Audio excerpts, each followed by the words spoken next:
Hello students, हम industrial dispute act 1947 इसको देख रहे थे। इसमें हमने डिस्प्यूट इनके बीच होता है, इंडस्ट्री को भी हमने डिफाइन किया और उसके बाद डिस्प्यूट की जो फॉर्म्स थी, ठीक है, उनको भी डिस्कस किया, जिसमें हमने strike, lockout, retrenchment, lay off, closure, ठीक है, इन सब को डिस्कस किया। अब हम इसका नेक्स्ट टॉपिक, ठीक है,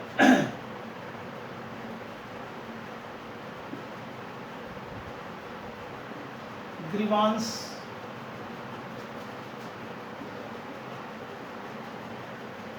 हैंडलिंग प्रोसीजर।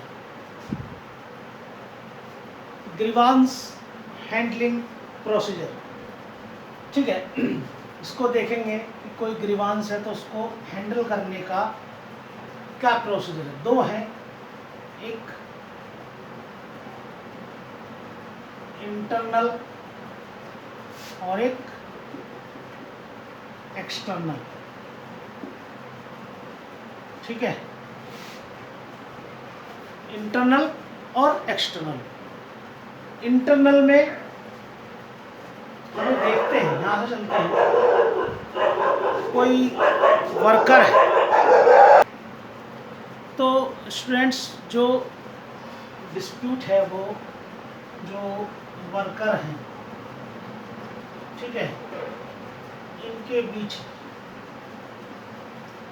कोई डिस्प्यूट हुआ इनके बीच, तो वो कहाँ जाएगा, इनके फोरमैन को।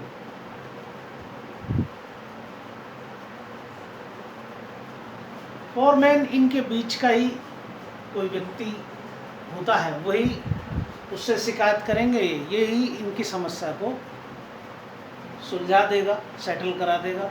अगर इनसे ये समस्या सोल्व नहीं होती है तो फिर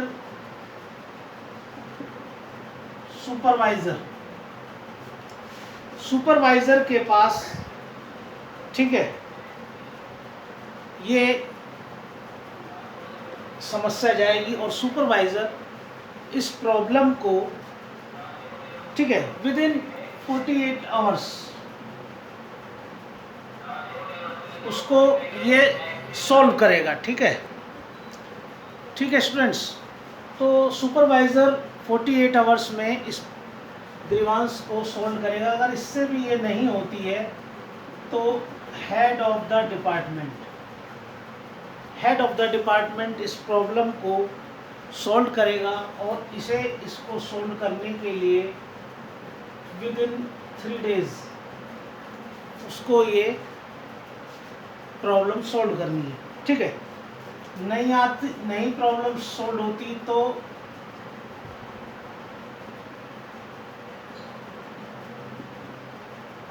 general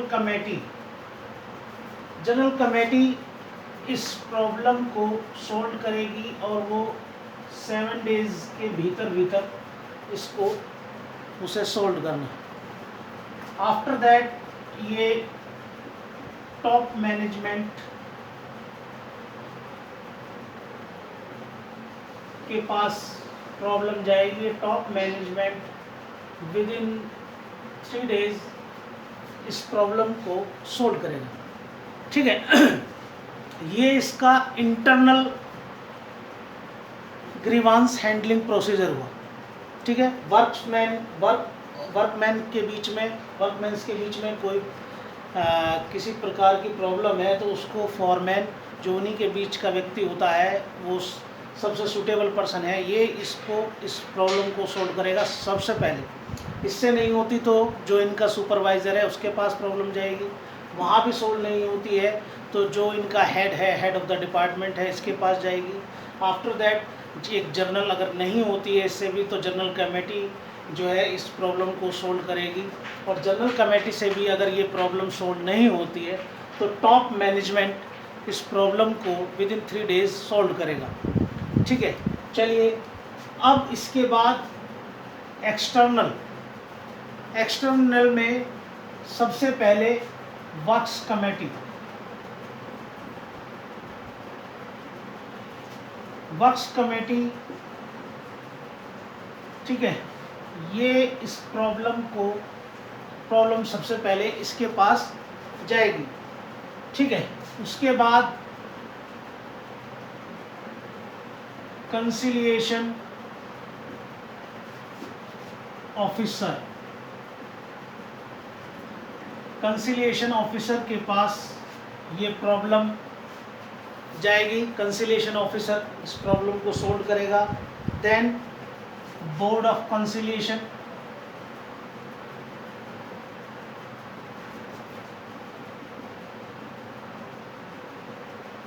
board of conciliation, board of conciliation, इसके बाद में court of inquiry, court of inquiry, court of inquiry के बाद ये लेबर कोर्ट,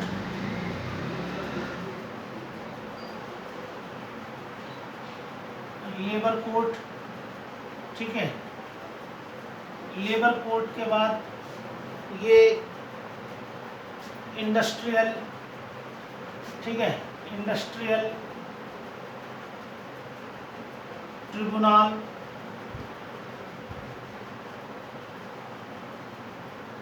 और इसके बाद ये नेशनल ट्रिब्यूनल, इसके पास इस तरीके से ये प्रॉब्लम शॉर्ट आउट करने का ये प्रोसीजर है। सबसे पहले वर्क्स कमेटी, वर्क्स कमेटी कहाँ पर है? इंडस्ट्रियल डिस्प्यूट एक्ट 1947 के सेक्शन 3 में, ठीक है, वर्क्स कमेटी को दिया हुआ है। इसके बाद conciliation officer, conciliation officer section 4 में ये आपको मिलेगा, और बोर्ड ऑफ कंसिलिएशन सेक्शन 5 में, then court of inquiry section 6, labour court section 7, ठीक है, इंडस्ट्रियल ट्रिब्यूनल सेक्शन 7A, ठीक है, और ये सेक्शन 7B, ठीक, सेक्शन 7A, ये सेक्शन 7B। इस तरीके से इनको हम एक एक करके, जैसे हमने जो डिस्प्यूट की फॉर्म्स थी उनको डिस्कस किया, उसी तरीके से हम सबसे पहले works committee, then conciliation officer, board of conciliation, court of inquiry, labour court, industrial tribunal और नेशनल ट्रिब्यूनल, इन सभी को डिस्कस करेंगे। यहाँ से एक क्वेश्चन आपको मिल जाएगा, ठीक है स्टूडेंट्स। तो आज हम थोड़ा सा जो वर्क्स कमेटी है इसको देख लेते हैं।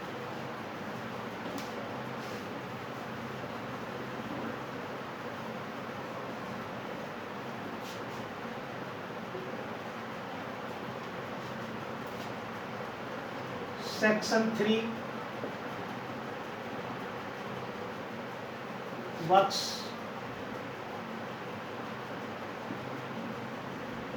कमेटी, वर्क्स कमेटी या इसको हम WC भी लिख सकते हैं, वर्क्स कमेटी, ठीक है। वर्क्स कमेटी में सेक्शन 3, इसके 2 क्लोज हमको पढ़ने। पहला सेक्शन 3 का क्लोज 1 और दूसरा सेक्शन 3 का ही क्लोज 2, ये 2 क्लोज हमें पढ़ने। तो सबसे पहले क्लोज 1 क्या कहता है? कोई इंडस्ट्रियल एस्टेब्लिशमेंट है,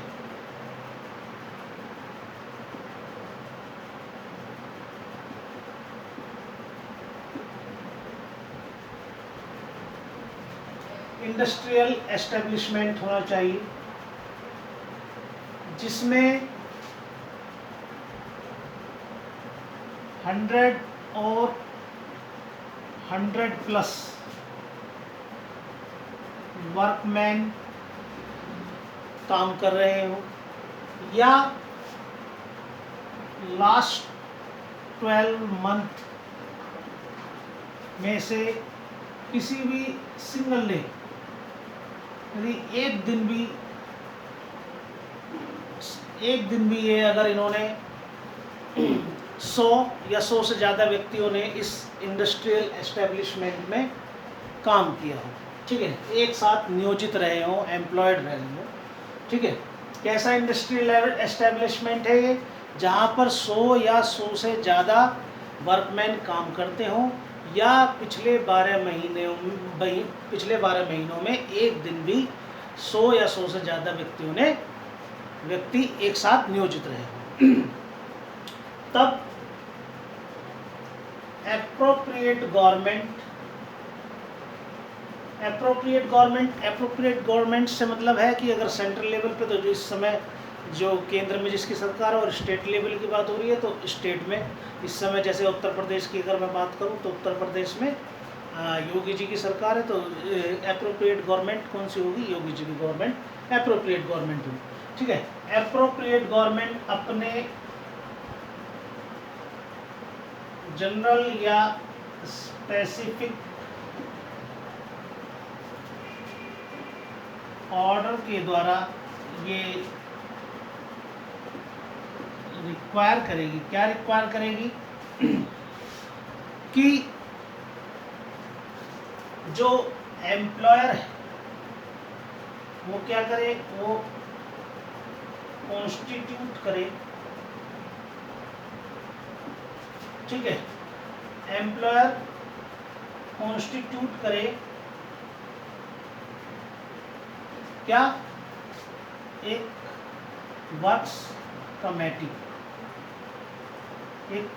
कमेटी बनाए, जिसमें रिप्रेजेंटेटिव होंगे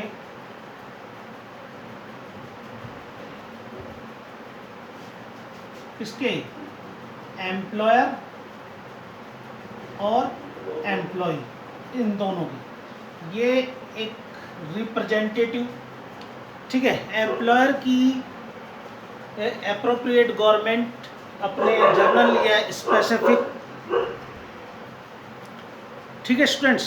तो इसमें जो रिप्रेजेंटेटिव होंगे, इन पे हमें थोड़ा सा ध्यान देना है कि ये रिप्रेजेंटेटिव किसी भी हालत में एम्प्लॉयर के रिप्रेजेंटेटिव एम्प्लॉय के रिप्रेजेंटेटिव से ज़्यादा नहीं होंगे, यानी कि इक्वल रहेंगे। यानी कि एम्प्लॉयर ने इस कमेटी के अंदर एम्प्लॉयर के जो रिप्रेजेंटेटिव हैं वो किसी भी सूरत में एम्प्लॉय के जो रिप्रेजेंटेटिव हैं उससे ज़्यादा नहीं होंगे, ठीक है। और ये रिप्रेजेंटेटिव मैक्सिमम 20, नॉट, ठीक है, मैक्सिमम कह लो, मैक्सिमम कितने होंगे? 20 होंगे, 20, यानी कि 10 एम्प्लॉयर के रिप्रेजेंटेटिव हो सकते हैं मैक्सिमम, और 10 एम्प्लॉय की जो एम्प्लॉयज होंगे उनकी तरफ से होंगे, ठीक। अब जो एम्प्लॉयर है, ठीक है,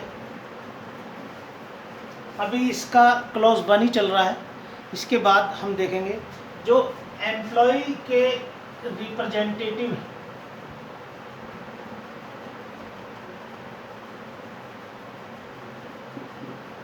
वो कहाँ? जिस एस्टेब्लिशमेंट में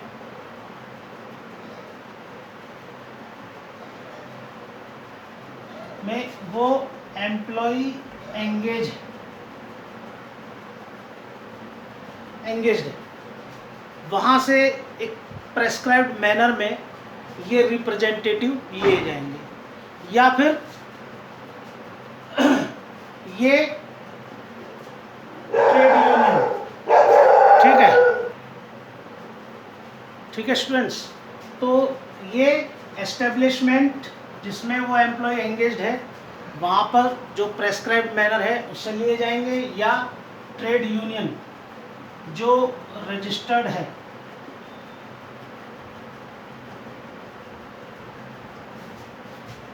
हाँ, ट्रेड यूनियन एक्ट 1926। और ये ट्रेड यूनियन अगर है, इफ़ एनी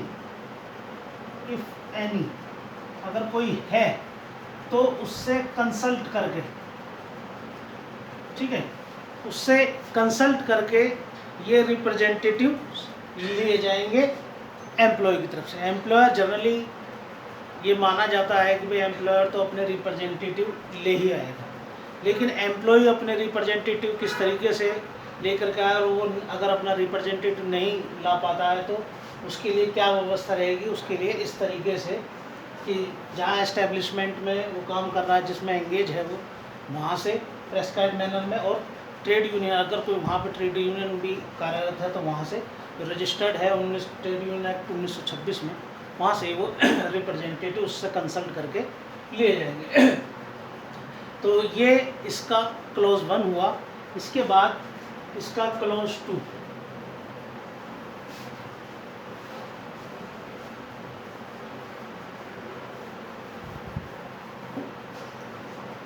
आज थोड़ा सा डिस्टरबेंस रही क्योंकि बार बार बाहर से कुछ आवाज़ें डिस्टर्ब कर रही हैं, ठीक है। चलिए, सेक्शन 3 का क्लोज 1 हमने डिस्कस कर लिया, और क्लोज 2 जो वर्क्स कमेटी, ठीक है, इसकी ड्यूटी क्या है, क्या ड्यूटी है इसकी कि प्रमोट करना Amity and good relation between employer और एम्प्लॉय। वर्क्स कमेटी की ये ड्यूटी है कि वो प्रमोट करे, ठीक है, किसको, एमिटी, उसके एम्प्लॉयर और एम्प्लॉय के बीच में मैत्रीपूर्ण संबंध या अच्छे संबंधों को प्रमोट करने की ये ड्यूटी है उसकी। और ये वर्क्स कमेटी क्या है, कमेंट कर सकती है, टीका टिप्पणी कर सकती है, ठीक है, टीका टिप्पणी, कमेंट करना मतलब कोई टीका टिप्पणी करना ऐसे मैटर पर, ठीक है, जो कॉमन इंटरेस्ट के,